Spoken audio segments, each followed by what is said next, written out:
लेकर के बैठे हैं, वज्र मिला कहां से?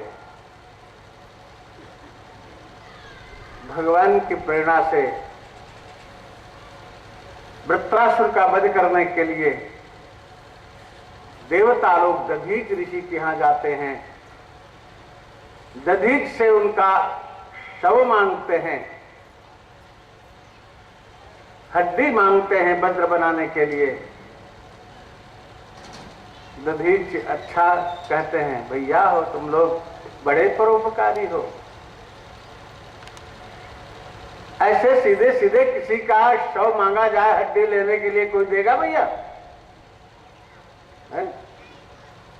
बड़ा कठिन है, कोई नहीं देता। धर्मोपदेश देवता लोग करते हैं, तब तक देवगुरु भी ठीक ठाक हो जाते हैं। नारायण उन्होंने भी समझाया बुझाया। दधीची महाराज कहा ठीक है, मैं बैठता हूं, कामधेनु से कहो मुझे चाटे। चाटते चाटते मैं अपने शरीर का परित्याग कर देता हूं, हड्डी बच जाएगी, तुम लोग ले लो, देव कार्य करो। नारायण वही हुआ, देवता लेकर के उनके शरीर के अस्थि पंजर को, सामने के अस्थि पंजर को लेकर के वज्र बनाया इंद्र ने। बाकी का कभी बाद में उपयोग हुआ है, बहुत से धनुष बने हैं।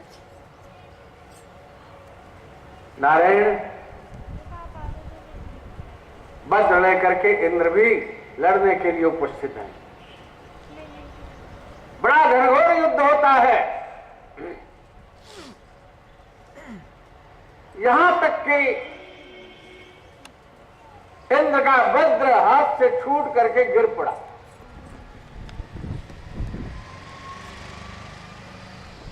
वृत्रासुर कहता है, देवराज इंद्र लज्जा मत करो, आज तुम्हारे द्वारा हमारा वध होना है, शर्म मत करो। इंद्र को अपने वज्र को उठा लो। देखो वृत्रासुर अब अंतिम अवस्था को प्राप्त हो रहा है, तो भगवान से भक्ति मांग रहा। कहा प्रभु मुझे इंद्रासन नहीं चाहिए, न सार्वभौम राज्य चाहिए, न नागपृष्ठम न च पारमेष्ठम न सौरभौमम नरसाधिपत्यम न जोग सिद्धिर न पुनर्भवम वा समंजसत्वाविरहिज्य कांक्षे। प्रभु आपको छोड़ करके हम वे सब कुछ नहीं चाहते। तो क्या चाहते? कहा प्रभु आप में मेरा मन लगा रहे। कैसे लगा रहे? अजात बक्षा इव मातरम खगा, अजात बक्षा इव मातरम खगा, स्तन्यम यथावत् सतरा सुधारुता, प्रियम प्रियेवा विशतम विषेणा, मनोरविंदाक्षत दृक्षते त्वाम्। हे प्रभु अजात बक्षा एव,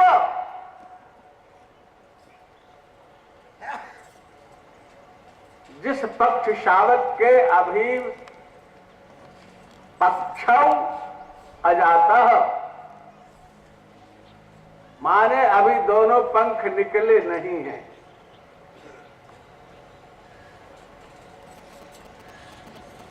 और मैया चुगा लेने के लिए बाहर गई, और वो बच्चे घोंसले में ही हैं, बार बार घोंसले से मुंह निकालते हैं। मैया आवेगी, चुगा ले आवेगी, मेरे मुख में डालेगी। जिस प्रकार से आजाद पक्ष अपनी मां का चिंतन करता है, उसी प्रकार से मैं आपका चिंतन करूं। वृत्रासुर के मन में लगा कि जब पक्षी शावक पा जाता है चुगा मैया के मुख से तो उसकी ललक कम हो जाती है। नारायण,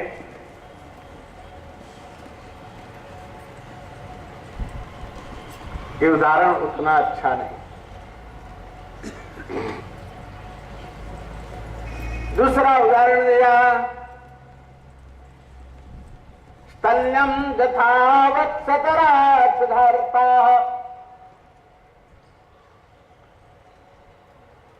बत्सतर माने बछड़ा।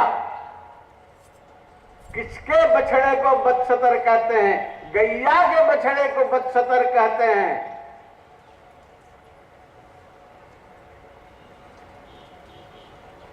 नहीं तो भैया अब कहें जर्सी गैया के बछड़े को बत्सतर कहेंगे?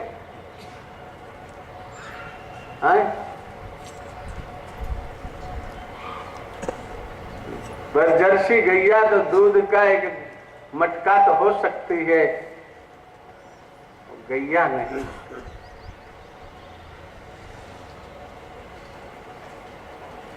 जिसका बछड़ा पैदा होते ही थोड़ी देर में चैतन्य होकर के बोलता अम्बा। क्या करें? हम अपने बच्चे से कहते हैं बेटा मम्मी कहो, पापा कहो। गैया का बछड़ा शुद्ध उच्चारण करता है अम्बा, और गैया भी कहती हम्मा, माने हाँ बेटा हम हैं, हम हैं। और हम लोग मम्मी पापा बनने में अपना गौरव मानते। गैया का बछड़ा अम्बा पुकारता, और जर्सी का बछड़ा जिसके पास हो देख लेना भैया हम काय उपचार कर।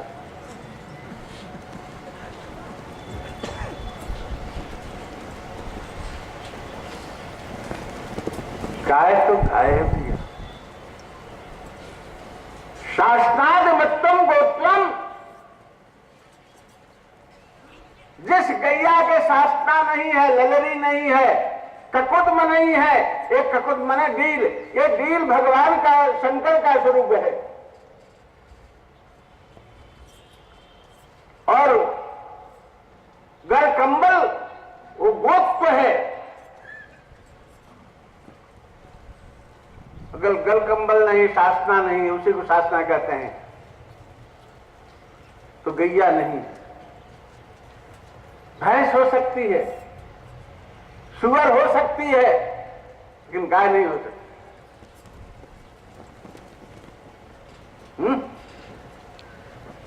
लक्षण किसको कहते हैं? अव्याप्ति, अधिव्याप्ति, असंभव, रूप, दूषत्र, शून्यत्म, लक्षणत्म। जो अव्याप्ति दोष जिसमें न हो, अतिव्याप्ति दोष जिसमें न हो, असंभव दोष जिसमें न हो, वो लक्षण है। अव्याप्ति ही, अतिव्याप्ति ही।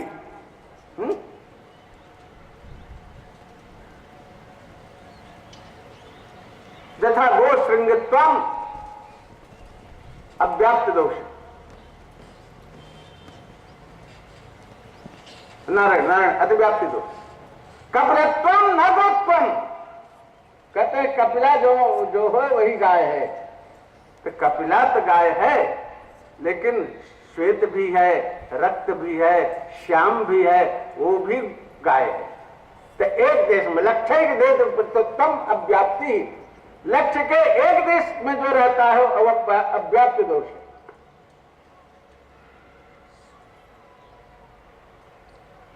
कहे अधिव्याप्ति तो कहता है लक्ष्य वृत्तित्व सत अलक्ष्य वृत्तित्व। जो लक्ष्य लक्ष्य में जाए और अलक्ष्य में भी चला जाए, यथा गो श्रृंगत्वम। कहते हैं जिसके सींग हो गाय, तो गाय में तो लक्षण गया लेकिन भैंस में भी चला गया, गवा में भी चला गया। इसलिए अधिव्याप्ति दोष है तो गो तो नहीं हुआ। असंभव लक्षण वो है गोरेग सभत्वम। कहे एक खुर वाला जो पशु है वो गाय है, तो गैया को एक खुर होता ही नहीं। एक खुर होता है किसको? गधा को, घोड़ा को, गैया को नहीं होता। गैया का खुर फटा होता है। दो तब गाय का क्या लक्षण कहते हैं? तो कहते हैं शासनादिमत्वम गोत्वम। शासना जिसको है वो गौ है। तो नारायण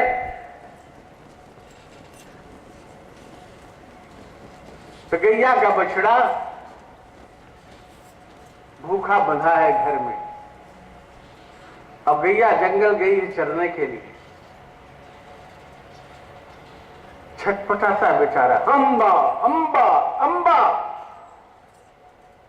करके चिल्लाता है। गैया को भी वहां मां बछड़े की याद आती है। वो भी जब यहां से बछड़ा चिल्लाता है, वहां से उसके मन में बछड़ा चिल्लाता है, तो अभी हुंकार करके खड़ी हो जाती है। उसके मुख से चारा नहीं निगला जाता है। सायंकाल हुआ, गैया आई, बांधी गई खूंटे पर। गोदोहन का समय आया और बछड़े को खोलने के लिए दोहन करने वाला आया और बछड़ा छटपटाता है, जल्दी मां से मिले। उस समय तो उसकी छटपटाहट की कल्पना करके वित्रासुर ने कहा, जितनी छटपटाहट उस स्तन्य बत्सतर को है मां से मिलने की, वो छटपटाहट प्रभु आपसे मिलने को मुझे होनी चाहिए। खोलने वाला खोलता है, लेकिन जल्दी के मारी इतना ज्यादा लपेटा लगा लेता है कि और भी बच जाता बेचारा बछड़ा। किसी तरीके से खुलता है, जाता है तो मां से मिलता है, दूध पीने लगता है, मां बेटा दोनों सुखी हो जाते हैं। मां भी सुखी होती है। मां दूध पिला करके बच्चे को सुखी होती है, बच्चा मां का दूध पी करके सुखी होता है। और जो मां बच्चे को दूध नहीं पिलाती है, वो कैसी मां है? उसके हृदय में ममता ही नहीं, वात्सल्य नहीं।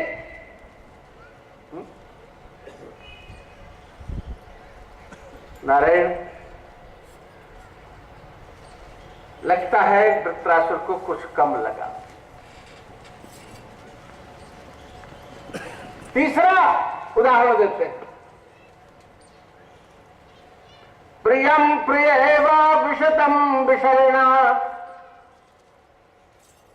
मनोरविंदाक्षत निक्षतेताम।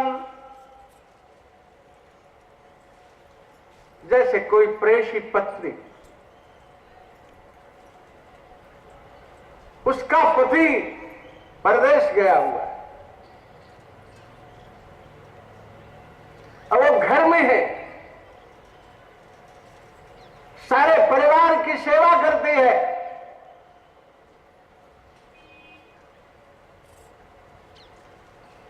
भोजन बनाती है, स्वच्छता करती है, बर्तन को स्वच्छ करती है, वस्त्र को स्वच्छ करती है, सास ससुर की सेवा करती है, जेठ जेठानी की सेवा करती है, वात्सल्य से देवर की सेवा करती है।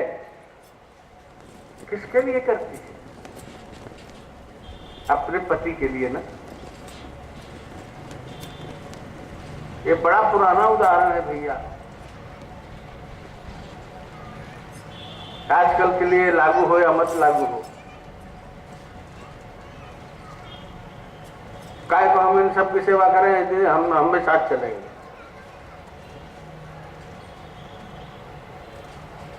ऐसा नहीं था, सेवा करती। कदाचित पति की चिट्ठी आई, बेचारी बर्तन मांज रही है, मन तो लगा है पति में, मन पति की चिट्ठी में लगा है और बर्तन मांज रही है। आप तो स्टील का बर्तन कितना मांजो, कटने पुटने की कोई बात नहीं है। जब सोने चांदी के बर्तन होते थे, पीतल फूल के बर्तन होते थे, तब की बात है कि बर्तन मज रही है, मांजते मांजते मांजते मांजते बटलोई में तो हो गया छिद्र, क्योंकि दिमाग तो है पति में। चिट्ठी आती है, दरवाजे से कान लगा करके सुनती है, सास ससुर पढ़ करके देख रहे हैं कि क्या लिखा है, क्या समाचार है, छिप करके सुनती है। कदाचित आने की सूचना है तो पहले से तैयार होकर के बैठी है पति के स्वागत के लिए।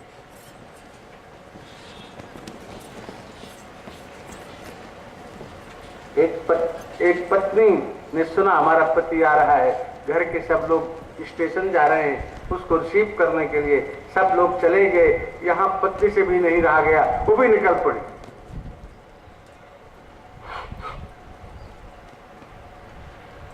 स्टेशन जा रही,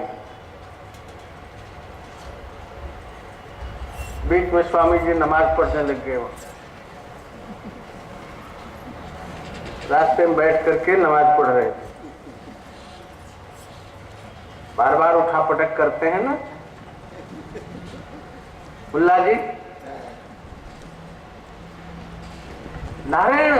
और उस प्रेषी का मन तो लगा है पति में, स्टेशन को देख रही है वो। मौलवी साहब उसने देखा ही नहीं और उनके ऊपर से डांटती हुई, धक्का मारती हुई निकल गई। मौलवी साहब बिगड़ गए, अरे दूसरा मैं नमाज पढ़ रहा हूं, तुझे दिखता नहीं?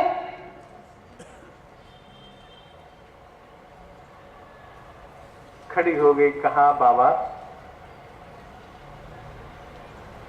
एक सामान्य पति का चिंतन करते हुए मैं जा रही हूं, मुझे आप ऐसे सत्कर्म में लगे हुए महापुरुष दिखाई नहीं पड़े और आप परम पति का चिंतन कर रहे हो बैठ करके, आपको मैं कैसे दिखाई पड़ गई?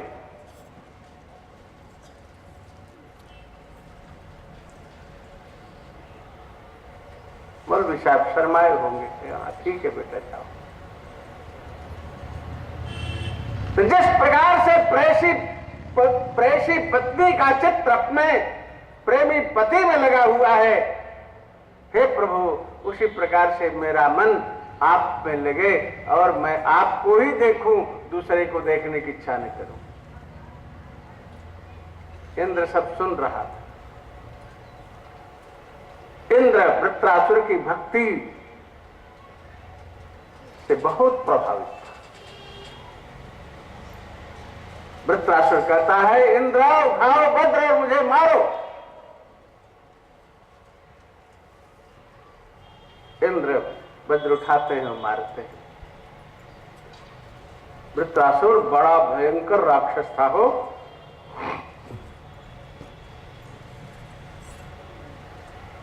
विदुर जी ने पूछा, ये कौन था, कैसा था? इतना बड़ा भक्त राक्षस कैसे हो सकता है?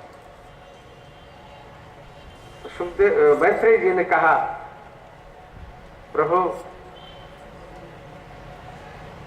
चित्रकेतु नाम के राजा हमारे यहां थे, उनके 100 रानियां थी लेकिन पुत्र नहीं था। बहुत परेशान थे, अंगिरा ऋषि वहां से आते हैं और उनसे निवेदन किया। अंगिरा ऋषि ने उन्हें आशीर्वाद दिया तो बड़ी रानी से एक पुत्र पैदा हुआ चित्रकेतु को।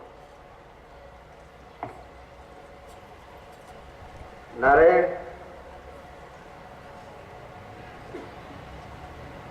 अब थोड़ा सा बड़ी रानी का सम्मान करने लग गए चित्रकेतु महाराज, पर रानियों में बड़ा रागत द्वेष होता है भैया। अब देखा नहीं सुरुचि कितना ध्रुव को फटकार लगाती है।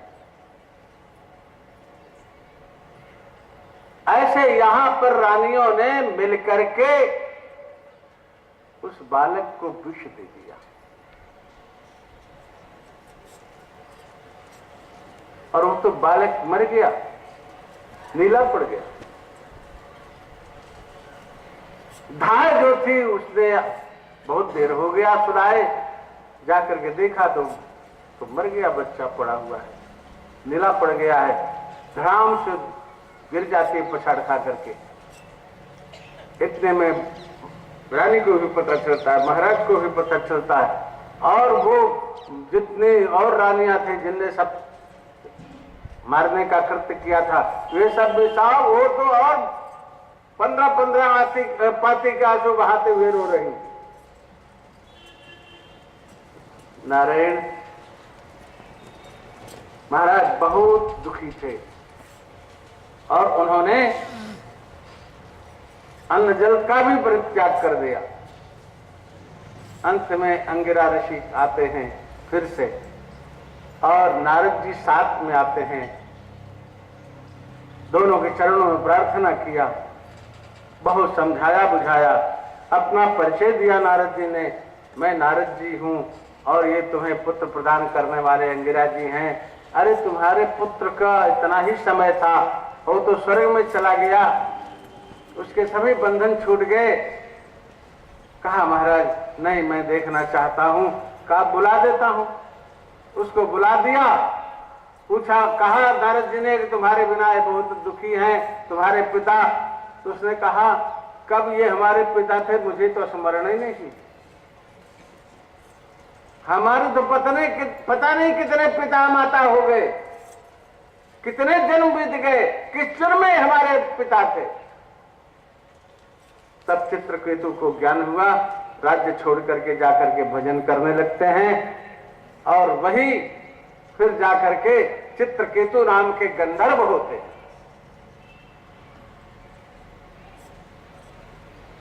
विमान में विचरण करते हुए एक दिन कैलाश पर देखा भगवान शंकर अपने वामांग में गंगे पर निर्वस्त्र खुदे हैं, पार्वती जी को भी निर्वस्त्र करके बैठे हुए हैं और सामने ऋषियों की सभा लगी हुई है और उपदेश कर रहे हैं।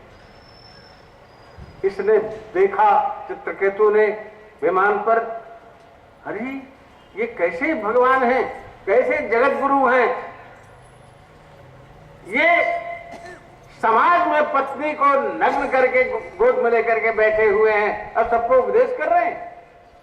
यही आचार है भगवान शिव का, यही आचार है जगत गुरु का।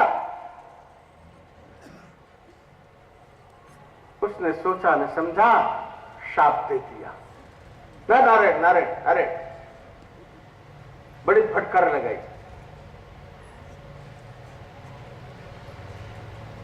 शंकर जी तो कुछ नहीं बोले, उनके ऊपर क्या असर पड़ता है। माता पार्वती ने कहा कि क्या यही हम लोगों के ऊपर नियंत्रक नियुक्त किया गया है भगवान के द्वारा? इतना धृष्ट है, शाप दे दिया, जा तू राक्षस हो जा, तेरी राक्षसी वृत्ति है, देव योनि में भी आकर के तेरी राक्षसी वृत्ति है, तू जा राक्षस हो जा। तो वही वृत्रासुर हुआ है। भगवान शंकर अब वृत्रासुर चित्रकेतु गंधर्व आकर के चरणों में पड़ गया, मां मुझसे अपराध हुआ, क्षमा करो। भगवान शंकर ने कहा, देखा भगवान के भक्त का स्वरूप, तुमने श्राप दिया और इसके ऊपर कोई असर नहीं आया। आप आकर के चरणों में प्रणाम किया और क्षमा मांग रहा है, तो क्षमा इसको। माता जी ने कहा ठीक है बेटा, राक्षस तो होगे लेकिन बहुत ऐश्वर्यशाली राक्षस होगे और तुम्हारी भक्ति भगवान में बनी रहेगी। तो वही वृत्रासुर है, चित्रकेतु नाम का राजा। सारा तमाशा सब आप लोग सुन लिए, जान लिए। नारायण